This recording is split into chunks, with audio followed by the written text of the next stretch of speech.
Imagine uma noite silenciosa. O céu está completamente escuro, sem lua, apenas pontilhado por estrelas distantes que parecem observar a Terra como olhos de um universo antigo. No meio dessa escuridão, surge uma pergunta que atravessa séculos, civilizações, religiões e filosofias. Uma pergunta simples, mas tão profunda que já derrubou argumentos, confundiu teólogos e continua ecoando até hoje como um desafio à própria lógica humana. Deus pode criar uma pedra tão pesada que ele mesmo não consiga levantar? A primeira reação é tentar encontrar uma resposta rápida. Alguns dizem sim, outros dizem não. Mas qualquer uma dessas respostas leva a um abismo lógico. Se Deus pode criar essa pedra, então existe algo que ele não pode fazer: levantá-la. Sua onipotência é limitada. Mas se ele não pode criar a pedra, então também existe algo que ele não pode fazer: criar a tal pedra impossível. Novamente, sua onipotência parece se quebrar. É como se a pergunta fosse uma armadilha perfeita, uma frase curta que empurra qualquer lógica para um beco sem saída. Esse é o paradoxo da onipotência. Um quebra-cabeça que coloca frente a frente a ideia de um ser todo-poderoso e os limites da nossa própria razão. A origem desse paradoxo é antiga, remonta a séculos de debates entre filósofos e teólogos. Mas não foi feito para destruir a fé. Foi criado para nos provocar, para mostrar como nossa maneira de entender o universo é limitada. É uma provocação intelectual, uma forma de apontar que talvez a lógica humana não seja capaz de capturar ou explicar plenamente aquilo que chamamos de divino. Mas vamos mergulhar no núcleo dessa ideia. Se Deus é onipotente, ele pode fazer qualquer coisa, certo? Mas qualquer coisa inclui criar paradoxos? Inclui criar limites para si mesmo? Inclui fazer algo que não pode ser desfeito? É aqui que a mente começa a girar. Se ele cria a pedra impossível, perde sua onipotência. Se não cria, também perde. A pergunta parece destruir qualquer resposta convencional. Mas e se o erro estiver na própria pergunta? Talvez o problema esteja em como pensamos o termo poder. A pergunta parte de uma lógica humana, terrestre, limitada. Ela tenta aplicar regras de linguagem e matemática a um conceito que, por definição, está além do nosso entendimento. É como tentar medir o vento com uma régua ou a felicidade em quilos. A ferramenta simplesmente não serve. A onipotência não é sobre força física. Não é sobre levantar pedras ou mover montanhas. É sobre a capacidade absoluta, o poder ilimitado. A pergunta, na verdade, tenta encaixar esse poder ilimitado dentro de uma contradição lógica. É como perguntar: Deus pode desenhar um quadrado redondo ou pode criar um solteiro casado?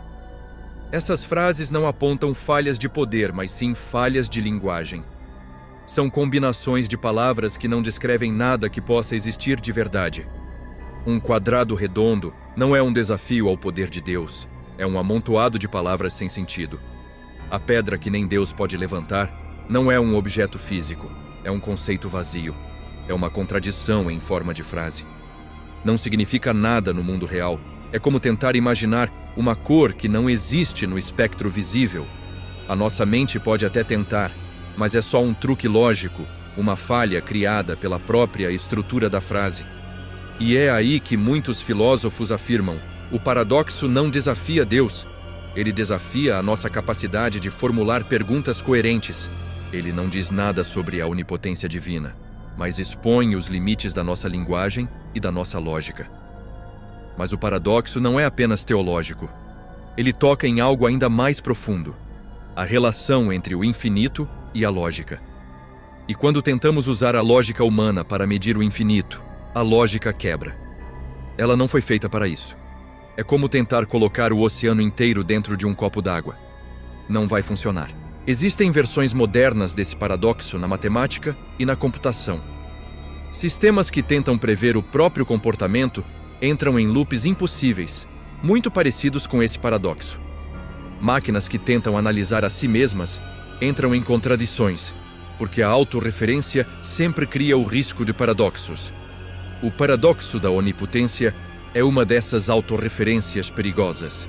Ele pega o conceito de todo-poderoso e pergunta se esse poder inclui o poder de se limitar. É essa dobra que cria a contradição. Mas existe uma interpretação ainda mais profunda e provocadora. E se a pergunta não for apenas sobre lógica? E se a pedra for algo simbólico? E se a pedra representar o impossível? E se o impossível só é impossível porque tentamos enquadrá-lo nas regras da nossa realidade? Nesse caso, talvez a ideia de onipotência não seja sobre fazer absurdos lógicos existirem, mas sim sobre fazer aquilo que é verdadeiramente possível dentro da natureza do ser. E aí, o paradoxo desaparece. E o que surge é uma reflexão muito mais interessante. Talvez a verdadeira onipotência não seja a capacidade de criar contradições, mas sim a capacidade de criar sentido dentro do caos. Talvez a grandeza divina não esteja em criar pedras impossíveis, mas em criar as leis que tornam o universo compreensível para nós. Talvez a lógica seja uma ferramenta que nós criamos para navegar no mundo, mas o divino, ou o absoluto, não esteja preso às nossas ferramentas. É como tentar explicar um sonho usando matemática. A ferramenta simplesmente não se aplica. E na outra ponta do paradoxo, existe uma leitura ainda mais filosófica. Talvez a verdadeira pergunta não seja sobre Deus, mas sobre os limites do pensamento humano.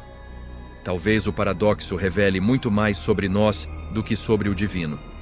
Nós criamos perguntas que a nossa própria linguagem não consegue sustentar. Criamos ideias que nos levam ao limite da razão e tentamos colocar o infinito dentro de frases finitas. O paradoxo da onipotência é como uma porta.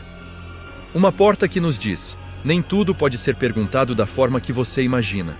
Nem tudo pode ser medido com as ferramentas que você conhece. E assim, a pergunta original se transforma. Não é mais: Deus pode criar uma pedra que ele mesmo não possa levantar? A pergunta verdadeira, que fica ecoando no final, é outra. Existe algo que a lógica humana jamais será capaz de explicar? E a resposta para essa pergunta, ao contrário da pedra, não é nada impossível. Obrigado por assistir. Se você gostou dessa reflexão, não se esqueça de se inscrever no canal e ativar as notificações para não perder os próximos vídeos. Até a próxima!